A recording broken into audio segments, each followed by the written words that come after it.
Hello दोस्तों, कैसे हैं आप सभी लोग? मुझे उम्मीद है कि आप सभी लोग बहुत अच्छे होंगे। तो देखिए आज हम लोग क्या पढ़ने वाले हैं, तो आज हम पढ़ेंगे क्लास 7 सिविक्स का चैप्टर नंबर 3। ठीक है, तो इसका नाम क्या है प्यारे दोस्तों? इसका नाम है फीचर्स ऑफ द कॉन्स्टिट्यूशन। अब इसका मतलब क्या हुआ? इस चैप्टर में हमें किसके बारे में स्टडी करना है? तो जो हमारा कॉन्स्टिट्यूशन है ना, इसके फीचर्स हम देखेंगे। जैसे कि जो हमारा चैप्टर नंबर 2 था, उसमें हमने क्या देखा था? उसमें हमने प्रिएम्बल ऑफ द कॉन्स्टिट्यूशन देखा था, है ना? जो कॉन्स्टिट्यूशन का जो प्रिएम्बल है, उसमें जो भी चीजें दी गई हैं, जो भी बातें बताई गई हैं, वो सारी चीजें हमने समझी थी। ओके, तो वो जो हमने पढ़ा ना, जैसे कि सोवरेनिटी हमने देखा था, सेकुलर स्टेट देखा था कि हमारा इंडिया क्या है, एक सेकुलर स्टेट है। तो ये जो सारी चीजें हमने देखी थी ना, ये एक्चुअल में है क्या? तो ये हम इनको कह सकते हैं फीचर्स ऑफ द कॉन्स्टिट्यूशन, यानी कि वो सभी हमारे कॉन्स्टिट्यूशन के क्या है, फीचर्स हैं। तो वो तो है ये, लेकिन इसके अलावा और भी कुछ फीचर्स हैं जो हमारे कॉन्स्टिट्यूशन के हैं, तो उसी को हमें यहाँ पर इस चैप्टर के अंदर स्टडी करना है। ओके, तो चलिए बच्चों शुरू करें। बताइए सब लोग तैयार हैं? तो कौन कौन से फीचर्स हम देखने वाले हैं? फेडरलिज्म देखेंगे, फिर उसके बाद और भी यहाँ पे कई सारे फीचर्स हैं। ठीक है, सेपरेशन ऑफ पावर्स, तो ये सारी चीजें हम यहाँ पर देखने वाले हैं। तो चलिए फिर हम सब लोग तैयार हो ना, शुरू करें। आओ देखते हैं। सबसे पहले हम यहाँ पर बात करने वाले हैं प्यारे दोस्तों फेडरलिज्म की। नाउ व्हाट इज दिस, है ना? ये क्या है? फेडरलिज्म का मतलब क्या होता है? तो देखो प्यारे बच्चों, आप लोगों को पता होगा। जैसे देखो, सबसे हमारा जो हमारे देश का जो गवर्नेंस है ना, वो किस प्रकार से काम करता है? तो आप लोगों ने सुना होगा सेंट्रल गवर्नमेंट का नाम, है ना? एक तो होती है सेंट्रल गवर्नमेंट, उसके नीचे क्या आती है? State government. अब इसका मतलब क्या होता है? देखो, ये जो सेंट्रल गवर्नमेंट है ना, सेंट्रल गवर्नमेंट सबसे हाई लेवल पे होती है, ऊपर लेवल पे। यानी ये सेंट्रल गवर्नमेंट पूरे कंट्री को रेगुलेट करती है, पूरे हमारे भारत इंडिया देश को ये रेगुलेट करती है। जैसे कि डिफेंस वगैरह के बारे में अगर कुछ भी डिसीजन लेना हुआ, तो वो कौन लेगा? सेंट्रल गवर्नमेंट लेगी। ठीक है, या फिर करेंसी के रिलेटेड, नोट के रिगार्डिंग, अगर किसी नोट को बदलना है या फिर किसी नोट को बंद वगैरह करना है, तो ये सब डिसीजन कौन लेंगे? हमारी सेंट्रल गवर्नमेंट लेगी। ठीक है, फिर इसके नीचे देखिएगा कौन आता है? स्टेट गवर्नमेंट आती है। कौन? State government.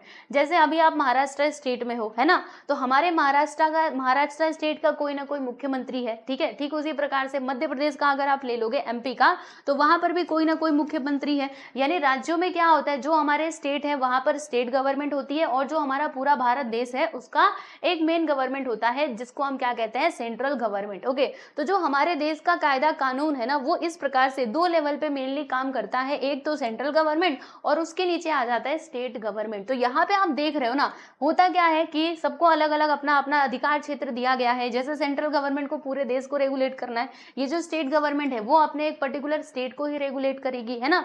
तो यहाँ पर ये जो इस प्रकार लेवल वाइज यहाँ पे कामकाज हो रहा है ना, इसी को हम किस नाम से जानते हैं? तो फेडरलिज्म के नाम से जानते हैं। यही कहलाता है आपका फेडरलिज्म। ठीक है, समझ में आया? तो चलिए फिर देख लेते हैं यहाँ पर क्या क्या बातें दी गई हैं आपकी किताब में। आइए समझते हैं। तो one of the important features of our constitution is the federal system, है ना? हमारे कॉन्स्टिट्यूशन का एक बहुत ही इंपॉर्टेंट फीचर है जो क्या है? Federal system. ठीक है, इन कंट्रीज विथ लार्ज टेरिटरीज, देखो जैसे कि मान लीजिए कोई कंट्री बहुत बड़ी है, जैसे हमारा इंडिया देखेंगे ना, काफी बड़ा है। ठीक है, इंडिया का क्षेत्रफल, इंडिया का एरिया काफी लंबा है। ओके, और इसमें कई सारे स्टेट भी हैं। तो अब आप सोचो ना कि कोई एक सरकार एक जगह बैठे बैठे, मतलब जो हमारी सेंट्रल गवर्नमेंट है, मान लीजिए दिल्ली में बैठे बैठे, वो कैसे पूरे कंट्री को रेगुलेट कर पाएगी? कोने कोने तक थोड़े ना पहुंच पाएगी। तो इसीलिए क्या हुआ है कि पावर को सेपरेट कर दिया गया है कि स्टेट गवर्नमेंट अपने स्टेट का देखे, और जो भी चीजें होती हैं वो सेंट्रल गवर्नमेंट को इन्फॉर्म कर दे, और सेंट्रल गवर्नमेंट तो वो पूरा देश को रेगुलेट करेगी, इसमें कोई दो राय नहीं है। ठीक है, तो वही है कि पॉपुलेशन ज्यादा, देखो हमारे कंट्री में पॉपुलेशन भी ज्यादा है। पॉपुलेशन ज्यादा होने की वजह से, और लार्ज टेरिटरी है, यानी कि जो जमीन है, लैंड है, वो भी काफी ज्यादा है। तो गवर्नमेंट क्या करती है? फेडरल सिस्टम के थ्रू काम करती है ना? Ruling a large territory from a single capital city is not only difficult but may also lead to the neglect of some far flung areas. यानी कि अगर आप सोचो कि एक ही सरकार हो और हर जगह देख ले, तो ये पॉसिबल नहीं है, क्योंकि जो दूर दूर के एरियाज हैं वहां पर पहुंच पाना मुश्किल हो जाता है। ठीक ठीक है ना? इसीलिए पीपल क्या होता है कि लोग क्या, मतलब हमारे यहाँ पर क्या है, दो लेवल पे जो सरकारें हैं वो काम करती हैं। People residing there can not participate in the affairs of the government, यानी कि जो वहां पे दूर दूर के क्षेत्रों में रहने वाले लोग हैं, वो गवर्नमेंट के जो अफेयर्स होते हैं, ठीक है, उसमें वो पार्टिसिपेट नहीं कर पाएंगे। अगर ऐसा सिस्टम हुआ तो बस एक ही हमारी सेंट्रल लेवल पे एक सरकार है, बाकी और कोई है ही नहीं। तो जो मतलब भारत देश के जो अलग अलग कोने हैं, वहां पर कौन पहुंचेगा? पूरे स्टेट में कौन पहुंचेगा? ठीक है, तो ये सारी प्रॉब्लम्स हमें देखने के लिए मिल सकती हैं। सो देयरफॉर हुआ क्या कि गवर्नमेंट फंक्शन मतलब गवर्नमेंट जो है वो काम करती है at 2 levels, okay, in a federation यानी फेडरलिज्म में। The government at the centre carries out, देखो अब जो सेंट्रल गवर्नमेंट है वो बहुत सारे काम वो करती है, कुछ स्टेट गवर्नमेंट भी करती है ना। जैसे सेंट्रल गवर्नमेंट के अगर मैं आपको काम बताऊं तो डिफेंस के रिलेटेड अगर कोई डिसीजन लेना हुआ पूरे कंट्री में, ठीक है, तो वो कौन लेता है, वो हमारी सरकार लेती है, ठीक है। फॉरेन पॉलिसी, अगर हमें एक्सटर्नल अफेयर्स में कुछ चर्चाएं करनी है, कुछ डिसीजन लेने हैं, तो भी वो हमारी जो सेंट्रल गवर्नमेंट है वो करेगी। इस्टेब्लिशिंग पीस एक्सेट्रा, ठीक है। तो इसको क्या कहा जाता है, यूनियन गवर्नमेंट कहा जाता है। सेंट्रल गवर्नमेंट को हम यूनियन गवर्नमेंट भी कह सकते हैं, ठीक है। फिर यहाँ पर किसकी बात करेंगे प्यारे बच्चों, देखिएगा अब जो स्टेट गवर्नमेंट होता है वो तो मैंने आप लोगों को बता दिया। अभी मैं आपको नीचे बताऊंगी कि स्टेट गवर्नमेंट और जो हमारी सेंट्रल गवर्नमेंट है दोनों का क्या क्या अधिकार क्षेत्र है, किन किन विषयों पे ये लोग डिसीजन ले सकते हैं, वो सारी चीजें अभी मैं आप लोगों के साथ डिस्कस करूंगी, चिंता मत करो, ठीक है। अभी तो ये किताबी भाषा हम समझ रहे थे ना कि इसमें क्या क्या बातें दी गई हैं। देखिएगा यहाँ पर कुछ और बातें दी गई हैं कि the government that oversees the administration of the region that we live in is called the state government. देखो स्टेट गवर्नमेंट किसको कहा जाता है, तो वो गवर्नमेंट, जैसे हम किसी स्टेट पर्टिकुलर स्टेट में रह रहे हैं, जैसे हम महाराष्ट्र में रह रहे हैं तो महाराष्ट्र की अपनी सरकार होगी, अगर कोई उत्तर प्रदेश या फिर बिहार में रह रहा है तो वहां की अपनी सरकार होगी, ठीक है। तो उस प्रकार से ये लोग काम करते हैं, okay. For example government of Maharashtra look after the administration of the state of Maharashtra. जैसे गवर्नमेंट जो है महाराष्ट्र स्टेट की वो क्या करेगी, महाराष्ट्र का जो सिस्टम है उसको रेगुलेट करेगी, इसका शासन चलाएगी, तो ये होता है आपका स्टेट गवर्नमेंट, ठीक है प्यारे दोस्तों, समझ में आ गया आप सभी लोगों को। The system of running the administration of a country cooperatively by the governments at 2 levels making laws about different subjects is called federalism। यानी फेडरलिज्म क्या होता है, जो मैंने आपको इधर स्टार्टिंग में ही बता दिया था कि जब क्या होता है हमारी सरकारें 2 लेवल पे काम करती है एक साथ मिलजुल करके कोऑपरेशन के साथ, okay, that is your federalism, okay. I hope so आपको फेडरलिज्म क्लियर हो गया होगा। तो फेडरलिज्म का मतलब बस इतना सा ये समझिए ना कि हमारी सरकारें 2 लेवल पे काम करती है। इसके पीछे का कारण क्या है, यही कारण है कि जो टेरिटरीज है वो काफी बड़ी है और पॉपुलेशन भी काफी ज्यादा है ना। तो उतने सारे पॉपुलेशन को एक व्यक्ति के बस का नहीं है संभालना, इसीलिए यहाँ पे राज्य सरकारें भी बनाई गई हैं हमारे देश में, ठीक है। तो ये फेडरलिज्म हमारे कॉन्स्टिट्यूशन का एक फीचर है, याद रखिएगा, ठीक है। आइए नेक्स्ट हम बात करने वाले हैं सेपरेशन ऑफ पावर। जैसे अभी अभी हमने देखा कि जो हमारी गवर्नमेंट है वो 2 लेवल पे काम करती है, सेंट्रल लेवल पे यानी कि यूनियन गवर्नमेंट, दूसरी होती है स्टेट गवर्नमेंट, ठीक है। अब इनके कुछ पावर्स इनको दिए गए हैं कि इन विषयों पे आप डिसीजन ले सकते हो, इन विषयों पे स्टेट गवर्नमेंट डिसीजन ले सकती है, और कुछ सब्जेक्ट्स ऐसे होते हैं जिनके ऊपर दोनों भी डिसीजन ले सकते हैं, मतलब दोनों के अंदर वो अधिकार क्षेत्र आते हैं। आइए मैं आप लोगों को दिखाती हूँ, ठीक है। यहाँ पर देखिएगा पहले ये जो नंबर्स है ना ये याद रखो। देखो आपको मैं बताऊं अगर तो लिस्ट बनाए गए हैं, जो पहली लिस्ट है ना उसको हम यूनियन लिस्ट के नाम से जानते हैं, और वो लिस्ट में 97 सब्जेक्ट्स हैं जिसके ऊपर यूनियन गवर्नमेंट यानी कि सेंट्रल गवर्नमेंट जो है वो लॉज बना सकती है, ठीक है। सेंट्रल गवर्नमेंट के अंदर कौन कौन से सब्जेक्ट्स आते हैं, पूरे 97 सब्जेक्ट्स तो नहीं लेकिन कुछ सब्जेक्ट्स मैं आपको गिना सकती हूँ। देखो यूनियन गवर्नमेंट के अंदर टोटल 97 सब्जेक्ट्स आते हैं जिनके ऊपर वो लॉज बना सकते हैं, डिसीजन ले सकते हैं। उनमें से कुछ देखिएगा, जैसे डिफेंस का हो गया यानी कि राज्य की सुरक्षा को लेकर के कुछ अगर चीजें हो गई, ठीक है, तो उसके ऊपर डिसीजन जो है हमारी सेंट्रल गवर्नमेंट ले सकती है। जैसे बहुत अच्छा एग्जांपल मैं आप लोगों को बताऊं तो हमारे, आपको पता होगा, आपने सुना भी होगा जब तो आप छोटे रहे होंगे, 2019 में जब भी हमारे देश पर पुलवामा का अटैक हुआ था तो उसके बाद हमारी तरफ से क्या किया गया था, एयर स्ट्राइक हुआ था, है ना। एयर स्ट्राइक हुआ था, आप लोगों को पता होगा, ओके। आसमान में जो हमारे प्लेन थे वो उड़ करके गए थे और जा करके उन्होंने वहां पे जो आतंकवादियों का जो भी ठिकाना था उसको नष्ट किया था, है ना। तो ये जो एयर स्ट्राइक वो अचानक से हुई थी, देखा था आप लोगों ने, पहले से किसी को कुछ खबर नहीं थी, लेकिन सुबह हुई तो न्यूज में आने लगा कि भारत ने एयर स्ट्राइक किया, ठीक है। तो ये डिसीजन किसने लिया, किसी को कानो कान खबर नहीं, वो डायरेक्टली जो हमारी सेंट्रल गवर्नमेंट है ना उसने ये डिसीजन लिया, और उसके बाद से क्या हुआ, उसके बाद से तो सभी लोगों ने देखा ही। तो कह रही हूँ मैं आपको, जो डिफेंस के रिलेटेड जो भी चीजें रहती हैं उसके ऊपर वो लॉज बना सकते हैं, डिसीजन ले सकते हैं हमारी सेंट्रल गवर्नमेंट। फॉरेन रिलेशंस, ठीक है, एक्सटर्नल अफेयर्स जो होते हैं उसके ऊपर भी वो डिसीजन ले सकते हैं। वार एंड पीस, ठीक है, कब वार होना चाहिए कब पीस होना चाहिए, मतलब लड़ाई वगैरह जो भी होता है देशों के साथ, तो उसके ऊपर भी वो डिसीजन ले सकते हैं। करेंसी, ओके, जब भी नोटबंदी हुई थी तो किसने किया था, किसी राज्य सरकार ने किया था क्या, नहीं, हमारी सेंट्रल गवर्नमेंट, हमारे मोदी जी ने किया था, है ना। तो वो हो गया करेंसी। एंड इंटरनेशनल ट्रेड के बारे में, इंटरनेशनल ट्रेड जानते हो ना, अंतरराष्ट्रीय ट्रेड, अंतरराष्ट्रीय व्यापार, ठीक है। मतलब दूसरे देशों के साथ व्यापार करना, वो होता है इंटरनेशनल ट्रेड। तो उसके बारे में भी डिसीजन ले सकते हैं, लॉज बना सकते हैं हमारी सेंट्रल गवर्नमेंट। तो ये सारे पावर्स इनके पास होते हैं। तो कितने सब्जेक्ट्स हैं? वो 90 सब्जेक्ट्स हैं जिनके पावर्स इनके पास हैं। ठीक है, चलिए अब हम बात करते हैं जरा स्टेट गवर्नमेंट। ये स्टेट गवर्नमेंट की भी सुन ली जाए कि इनके अंडर में कौन कौन से सब्जेक्ट्स आते हैं। तो इनके अंडर में टोटल 66 सब्जेक्ट्स आते हैं। अब वो कौन कौन से हैं आइए मैं आपको बताऊं। पूरे 66 तो नहीं बता सकती, लेकिन जो इतना थोड़े बहुत तो मैं आपको बता ही सकती हूँ। देखो, एग्रीकल्चर, ठीक है, खेती बाड़ी को लेकर के एग्रीकल्चर के रिलेटेड कुछ भी लॉज बनाने हैं, लॉ एंड ऑर्डर को मेंटेन करके रखना अपने राज्यों के अंदर, वो भी इनके अंदर आ जाता है, स्टेट गवर्नमेंट के अंडर में। फिर लोकल गवर्नमेंट को मैनेज करना, हेल्थ, ठीक है, हेल्थ के जैसे अगर आपको हॉस्पिटल्स वगैरह बनाने हैं अपने राज्य के अंदर तो बनाइए। शिक्षा के रिलेटेड भी आप डिसीजन ले सकते हो, अगर आप कोई शिक्षण संस्थान खोलना चाहते हैं तो वो भी आप कर सकते हैं। और प्राइजन एडमिनिस्ट्रेशन, प्राइजन यानी क्या होता है, जब किसी व्यक्ति को कारागार में रखा जाता है तो वो आपका प्राइजन होता है। तो इसके ऊपर भी आपको शासन करने की अनुमति है, आप ये भी कर सकते हो। ठीक है, तो ये हमारा स्टेट गवर्नमेंट का हो गया। नाउ लेट्स टॉक अबाउट किसके बारे में, कॉन्करेंट। देखो, जैसे ये जो हमने देखा, ये पहली लिस्ट को हम यूनियन लिस्ट कहते हैं, दूसरी लिस्ट को जो हमारे स्टेट गवर्नमेंट के अधिकार क्षेत्र में आते हैं उसको हम कहते हैं प्यारे बच्चों स्टेट लिस्ट। ठीक है, इसको हम स्टेट लिस्ट के नाम से जानते हैं। अब कुछ ऐसे सब्जेक्ट्स हैं जो दोनों के मतलब दोनों में आते हैं, स्टेट गवर्नमेंट के अधिकार में भी आते हैं और सेंट्रल गवर्नमेंट के भी अधिकार में आते हैं। तो वो कितने सब्जेक्ट्स हैं? 47 सब्जेक्ट्स हैं। ठीक है, जिसको हम क्या कहते हैं, इस लिस्ट को हम कहते हैं कॉन्करेंट लिस्ट। याद रखिएगा, पहले यूनियन लिस्ट जिसमें कितने सब्जेक्ट्स हैं? 97 सब्जेक्ट्स हैं। दूसरी स्टेट लिस्ट जिसमें कितने सब्जेक्ट्स हैं? 66 सब्जेक्ट हैं। और तीसरी आपकी कॉन्करेंट लिस्ट जिसमें कितने सब्जेक्ट्स हैं? तो 47 सब्जेक्ट्स हैं, जिसमें दोनों both government can make laws on subjects included in this list. यानी कि ये कॉन्करेंट लिस्ट में जितने भी सब्जेक्ट्स इंक्लूडेड हैं उस पर दोनों भी सरकारें कानून बना सकती हैं। ठीक है, if a subject comes up that is not included in any of the list the union government is entitled to make laws on it. अब इसका मतलब क्या हुआ सुनिए।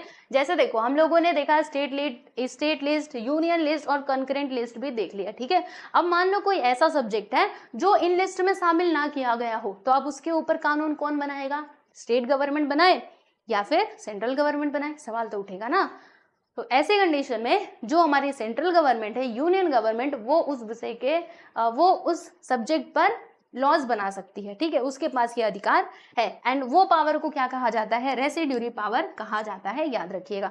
ठीक है, आपसे पूछा जाएगा कि वो पावर बताइए जिसके थ्रू मतलब जो किसी भी सब्जेक्ट में किसी भी लिस्ट में ना आता, उस सब्जेक्ट के ऊपर डिसीजन कौन लेगा, लॉ कौन बनाएगा? तो आप बताइएगा यूनियन गवर्नमेंट। ठीक है प्यारे दोस्तों, तो कॉन्करेंट लिस्ट कौन कौन से हैं इनको जरा हम समझ लेते हैं। समवर्ती सूची, तो ये है आपके जैसे subject with both the government. देखो, एम्प्लॉयमेंट हो गया, एनवायरमेंट हो गया। एम्प्लॉयमेंट मतलब आप जानते हो ना, रोजगार होता है। ठीक है, एनवायरमेंट मतलब आपका एनवायरमेंट। एंड इकोनॉमिक अफेयर्स हो गया, या फिर सोशल प्लानिंग, ओके, कुछ समाज के हित में कुछ प्लानिंग करना है, या फिर पर्सनल लॉ, एजुकेशन। तो ये सारे जो सब्जेक्ट्स हैं वो दोनों में आते हैं, कॉन्करेंट लिस्ट में आ जाते हैं। ठीक है, तो याद रखिएगा। आपको मान लीजिए, आपको देखो सवाल ऐसे पूछा जा सकता है, जैसे एक में डिफेंस दे देगा, ठीक है, एग्रीकल्चर दे देगा, फिर ये सोशल प्लानिंग दे देगा, और आपको बोलेगा कि क्लासीफाई करो कि कौन आता है यूनियन लिस्ट में, कौन आता है स्टेट लिस्ट में, और कौन आता है कॉन्करेंट लिस्ट में। तो आपको बताना पड़ेगा, इसीलिए ये सारे लिस्ट जो है वो याद करके रखिएगा। ठीक है प्यारे दोस्तों, चलो यहां तक समझ में आया कि सेपरेशन ऑफ पावर्स का कैसे सेपरेशन हुआ है हमारी गवर्नमेंट्स के बीच में। Now let's C union territories. अब हम बात करने वाले हैं यूनियन टेरिटरीज की। ओके, तो अब यूनियन टेरिटरीज क्या है प्यारे बच्चों, क्या आप सभी जानते हो? तो हमारे देश के अंदर अभी की बात करें तो यहाँ पे 9 यूनियन टेरिटरीज हैं, और 28 देखो 20 जो स्टेट है उनके पास तो अपनी स्टेट गवर्नमेंट होती है ना, और एक तो हमारी यूनियन गवर्नमेंट होती है, बराबर। अब 9 यूनियन टेरिटरीज हैं। तो यूनियन टेरिटरीज मतलब डिफरेंस क्या है, राज्यों से ये कैसे अलग है?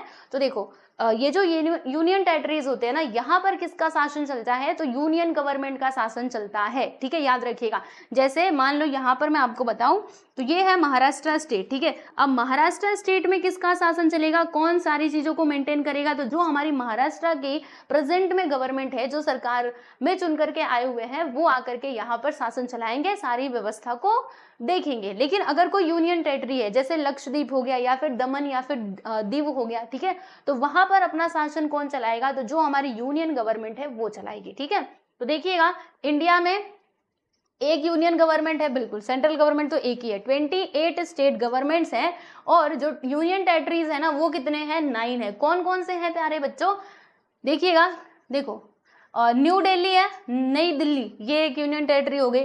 फिर दमन एंड दीव हो गया, पुदुचेरी हो गया, चंडीगढ़, दादर एंड नगर हवेली, अंडमान एंड निकोबार और जम्मू एंड कश्मीर, देखिए जम्मू एंड कश्मीर, फिर लद्दाख एंड लक्षद्वीप, ये सभी क्या है, ये सभी आपके यूनियन टेरिटरीज है जहां पर किसका शासन चलता है, तो हमारी यूनियन गवर्नमेंट का शासन चलता है। देखो यहाँ पे लिखा है ना, the union government controls the union territories, यानी यूनियन टेरिटरीज को कौन कंट्रोल करता है, तो जो हमारी यूनियन गवर्नमेंट है वो कंट्रोल करती है। ठीक है, चलिए प्यारे दोस्तों, अब हम चलते हैं आगे और कुछ और बातों को समझते हैं। यहाँ पर हम समझेंगे parliamentary system of the government. Okay, तो ये यूनियन टेरिटरीज आपको समझ में आ गए, सिंपल सी बात है, 9 यूनियन टेरिटरीज हैं, कौन कौन सी है मैंने आपको नाम बता दिया है, आप देख लेना।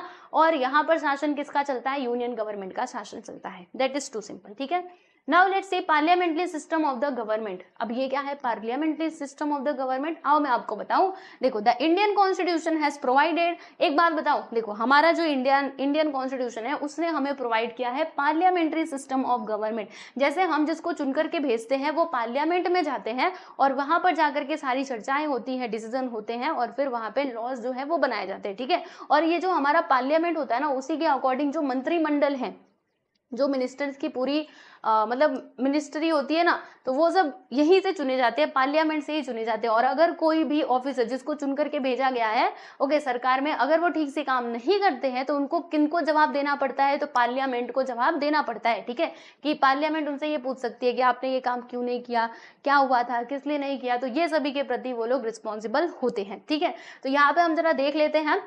तो देखिएगा इस सिस्टम में क्या होता है, the parliament that is the legislature has highest decision making power, यानी कि पार्लियामेंट्री सिस्टम में क्या होता है कि पार्लियामेंट के पास क्या होता है, हाईएस्ट पावर होती है डिसीजन मेकिंग की। ओके, इंडियन पार्लियामेंट इंक्लूड, देखो अब मैं आपको बताऊं जो हमारा इंडियन पार्लियामेंट है ना, इसके अंदर कौन कौन इंक्लूड होते हैं, तो प्रेसिडेंट, लोकसभा एंड राज्यसभा, याद रखिएगा, प्रेसिडेंट, लोक सभा और राज्यसभा कहाँ पर है, ये तो ये जो लोकसभा, राज्यसभा और वो प्रेसिडेंट है ना, इनके बारे में, प्रेसिडेंट तो आप जानते हो राष्ट्रपति होते हैं, इनके बारे में हम क्लास 8th में बहुत अच्छे से पढ़ेंगे कि लोकसभा में कितने सदस्य होते हैं, कैसे होते हैं, राज्यसभा में कितने सदस्य होते हैं, ये सारी चर्चाएं हम लोग क्लास 8th में करेंगे।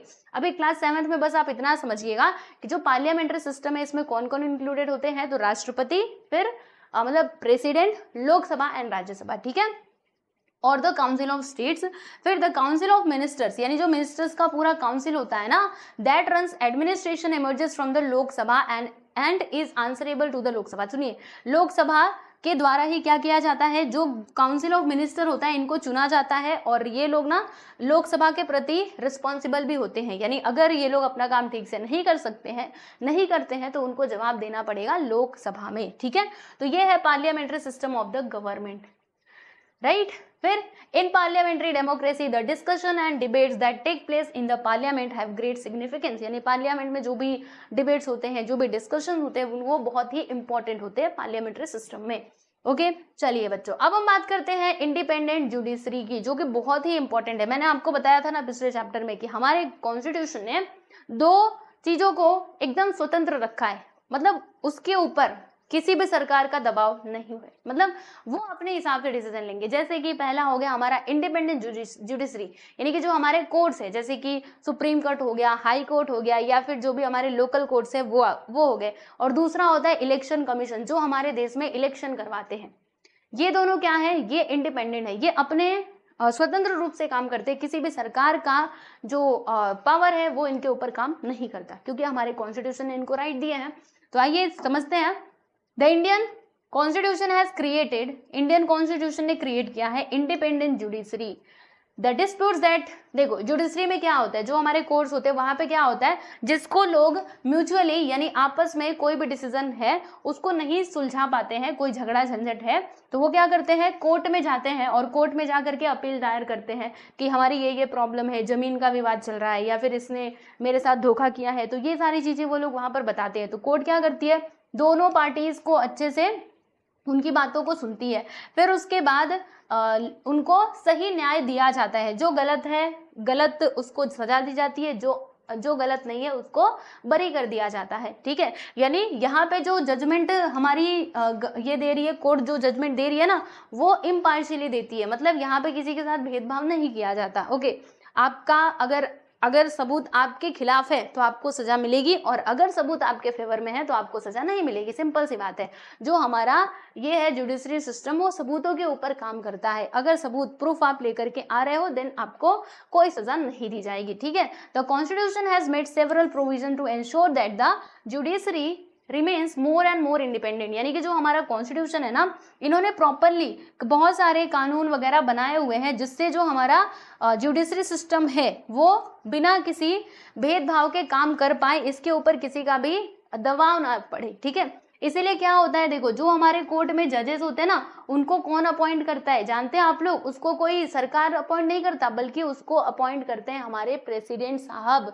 क्यों प्रेसिडेंट साहब अपॉइंट कर रहे हैं? क्योंकि जैसे मान लो जिसकी सरकार रहेगी वो अपने हिसाब से जजेस को चुनेगा जो उनके फेवर में बोले, ऐसा हो सकता है ना, ऐसा पॉसिबल है। इसीलिए जो हमारे प्रेसिडेंट साहब होते हैं वो क्या करते हैं, जजेस की नियुक्ति करते हैं, जजेस को अपॉइंट करते हैं कोर्ट में। और एक और बात, किसी भी जज को इतनी आसानी से आप नहीं हटा सकते, अगर या तो उनका कार्यकाल पूरा हो गया हो, मतलब वो रिटायर हो गए हो, या फिर कोई गंभीर अगर समस्या रहेगी तभी उनको हटाया जाएगा।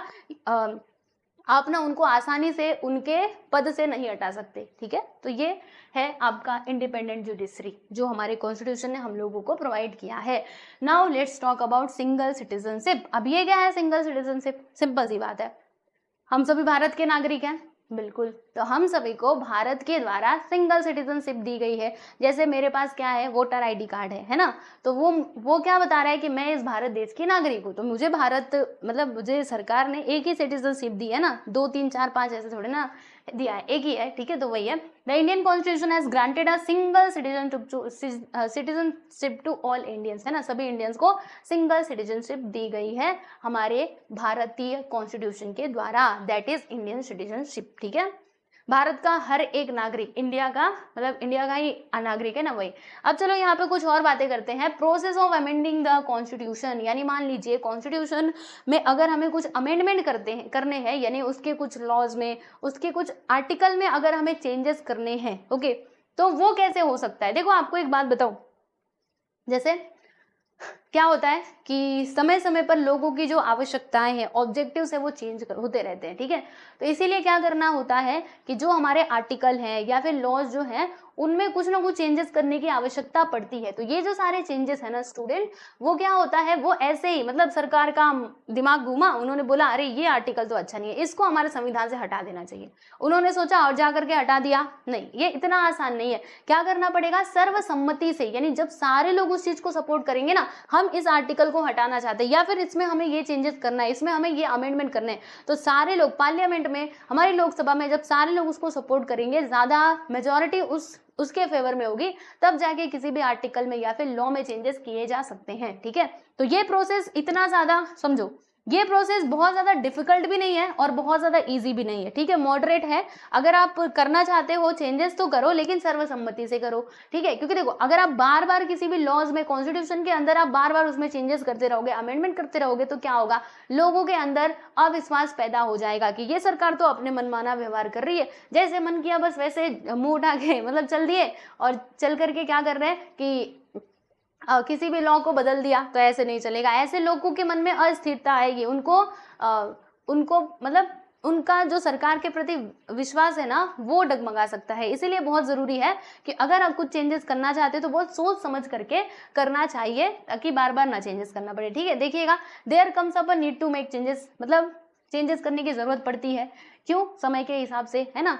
फिर लेकिन देखिएगा, बट फ्रीक्वेंट चेंजेस, अगर आप फ्रीक्वेंट अमेंडमेंट्स करते हो तो क्या होगा, लोगों में अविश्वास, इंस्टेबिलिटी आ जाएगी हमारे देश के अंदर, है ना। तो ये जो प्रोसीजर है, ये मतलब जो चेंजेस करने का प्रोसीजर है वो आप करो, लेकिन बहुत सोच विचार करके करना चाहिए, है ना। तो वही सारी बातें यहाँ पे दी गई हैं। The procedure for amendment in the constitution is unique, okay. जो पूरा प्रोसेस है हम लोग क्लास 8th में पढ़ेंगे कि कैसे किसी भी लॉ में या फिर किसी भी कानून में कैसे अमेंडमेंट किया जा सकता है, वो हम लोग क्लास 8th में पढ़ेंगे। अभी आप इतना समझना कि जो प्रोसेस है ना वो कैसा है, यूनिक है, यानी सब लोग उसको सपोर्ट करेंगे ना। अभी मैंने तो आपको शॉर्ट में बता भी दिया, अभी यहाँ पे कुछ दिया नहीं है वैसे, फिर भी मैंने आपको बता दिया, लेकिन क्लास 8th में जाएंगे ना तो आपको बहुत अच्छे से एक्सप्लेन करूंगी कि कैसे किसी लॉ में चेंजेस होते हैं और क्या क्या उसके लिए जरूरतें, क्या क्या कंडीशन है जो पूरी करनी होती है। ठीक है, तो भैया ये बहुत ज़्यादा डिफिकल्ट भी नहीं है और ये बहुत ज़्यादा इजी भी नहीं है ना। More scope has been provided for giving more consideration and thought to important amendments. The procedure is also flexible to ensure that general amendments can be brought about easily. यानी अगर कोई सामान्य चेंजेस करने हैं तो आप कर सकते हो, ठीक है, आसानी से कर सकते हो, बहुत ज़्यादा ईजी भी नहीं है, बहुत ज़्यादा डिफिकल्ट भी नहीं है। तो ये है आप लोगों का क्या है प्यारे बच्चों, ये है हमारा प्रोसेस ऑफ अमेंडिंग कॉन्स्टिट्यूशन। ठीक है, यानी कि कॉन्स्टिट्यूशन में कुछ अमेंडमेंट करना, उसमें कुछ चेंजेस करना। अब हम यहाँ पे बात करने वाले हैं इलेक्शन कमीशन की, जो मैं कब से बोले जा रही थी, इलेक्शन कमीशन इलेक्शन कमीशन। तो इलेक्शन कमीशन हमारे देश में क्या करवाते हैं, इलेक्शन करवाते हैं, राइट। आप लोगों ने सुना भी होगा टीवी वगैरह में, जब भी इलेक्शन आने वाले होते हैं तो इलेक्शन कमीशन की बड़ी चर्चाएं होती हैं कि इलेक्शन कमीशन ने ये आदेश दिया है, वो आदेश दिया है, अब उसके बाद कोई रैली नहीं होगी, कोई भाषण नहीं होगा, है ना। देखो इलेक्शन के बहुत नियम कानून होते हैं, इतने दिन तक ही आप रैली भाषण कर सकते हो, उसके बाद फिर आपको प्रचार का अधिकार नहीं है, ऐसा इलेक्शन कमीशन बोल देते हैं। ठीक है, और कोई अगर गलत बोलता है तो उसके ऊपर भी वो लोग एक्शन लेते हैं। तो ये सारा हमारा इलेक्शन कमीशन होता है, जो हमारे कॉन्स्टिट्यूशन ने हम लोगों को प्रोवाइड किया है। ठीक है, और ये बिना किसी दबाव के काम करता है। देखो election commission have to be conducted in a free and fair atmosphere, only then will be the citizen able to elect. रुको एक मिनट, मैं जरा इसको ठीक से कर दूं, है ना, सब एक साथ में पढ़ के आपको बताते जाऊंगी। आओ भैया नीचे आओ। देखो क्या बता रही थी मैं आप लोगों को, देखो यू मस्ट हैव, आपने पढ़ा होगा इलेक्शन कमीशन के बारे में या फिर आपने न्यूज में जरूर देखा होगा। Since India has adopted democratic form of government, people have to elect their representative periodically. यानी हम क्या करते हैं, है ना, अब हमारे यहाँ पे क्या है, डेमोक्रेसी वाला सिस्टम है, लोकतंत्र है, तो हम क्या करते हैं, हम हमारे रिप्रेजेंटेटिव को चुन करके भेजते हैं हमारी सरकार में, है ना। तो इसीलिए क्या होता है कि हमारे यहाँ पे इलेक्शंस होते हैं हर 5 सालों पे, only then will be then the citizens be able to elect a candidate of their choice without any fear or pressure. Okay, फिर यहाँ पे देखिएगा if the government were to conduct, अब सुनो ध्यान से प्यारे बच्चों, मैंने आपको क्या बताया कि ये इलेक्शन कमीशन बिना किसी दबाव के काम करते हैं, बहुत अच्छे से काम करते हैं, ताकि लोग अपने हिसाब से अपने नेता को चुन सके। ठीक है, अब आप सोचो अगर ये इलेक्शन कमीशन ना होता और कोई गवर्नमेंट ये इलेक्शन करवाती, तो ऐसा हो सकता है कि इनजस्टिस हो जाए, यानी कि उसमें वो धांधली कर दे, कोई ना कोई गड़बड़ घोटाला कर दे, है ना, अपने जीतने के चक्कर में, अपने ज्यादा वोट पाने के चक्कर में कोई गड़बड़ घोटाला हो जाए, ये चीज पॉसिबल है। इसीलिए तो ये इलेक्शन कमीशन की स्थापना की गई। ओके, इसका मेन मोटो तो यही था, ताकि सरकार कोई भी हो पर इलेक्शन कैसा हो, इलेक्शन निष्पक्ष होना चाहिए। ओके, तो there might be no guarantee of such free fair and just atmosphere for the election, hence the constitution has entrusted the responsibility of conducting election to an independent machinery. ठीक है, मतलब इसीलिए constitution ने क्या किया, एक अलग एक इंडिपेंडेंट मशीनरी यानी कि इलेक्शन कमीशन को ये रिस्पॉन्सिबिलिटी दी है इलेक्शन करवाने के लिए, जिस मशीनरी को हम क्या कहते हैं, इलेक्शन कमीशन के नाम से जानते हैं। और इनका जिम्मेदारी क्या होती है कि देश के अंदर इलेक्शन करवाएं बिना, मतलब फेयर इलेक्शन करवाने की जिम्मेदारी इनकी होती है। ठीक है प्यारे दोस्तों, तो ये थे इसके कुछ फीचर्स, कैरेक्टरिस्टिक्स हमारे कॉन्स्टिट्यूशन के। मैंने आपको सारी चीजें बहुत अच्छे से पढ़ करके बता दी हैं, आप देख सकते हो। फेडरलिज्म देखा हमने, फिर separation of power, union territories भी देखा, parliamentary system of government, and then हमने क्या स्टडी किया प्यारे दोस्तों, इलेक्शन कमीशन हमने पढ़ा, independent judiciary, single citizen and process of amending the constitution. और इस प्रकार से आपका ये जो चैप्टर है, चैप्टर नंबर 3, ये होता है समाप्त, कैरेक्टरिस्टिक्स ऑफ यानी फीचर्स ऑफ कॉन्स्टिट्यूशन का। ओके, अब जो हमारा अगला चैप्टर है यानी कि चैप्टर नंबर 4 एंड 5, उसमें हम पढ़ेंगे हमारे मौलिक अधिकार यानी कि फंडामेंटल राइट्स के बारे में। ओके, वो चैप्टर पढ़ने से आपको समझ आएगा कि आपके कौन कौन से अधिकार हैं। जब आपको आपके अधिकार पता रहेंगे तभी तो आप अपने अधिकारों की मांग कर पाओगे ना। अगर आपको कुछ पता ही नहीं है तो कोई भी आपके साथ कुछ भी करके जाएगा, अन्याय करके जाएगा, आपको सहना पड़ेगा। इसीलिए हमारे क्या क्या राइट्स हैं वो हमें पता होने चाहिए, तो उसको हम नेक्स्ट चैप्टर में कवर करेंगे प्यारे दोस्तों। तो चलिए आज के लिए इतना ही। वीडियो कैसा लगा कमेंट सेक्शन में जरूर बताना। ओके, चलिए बाय बाय एवरीवन।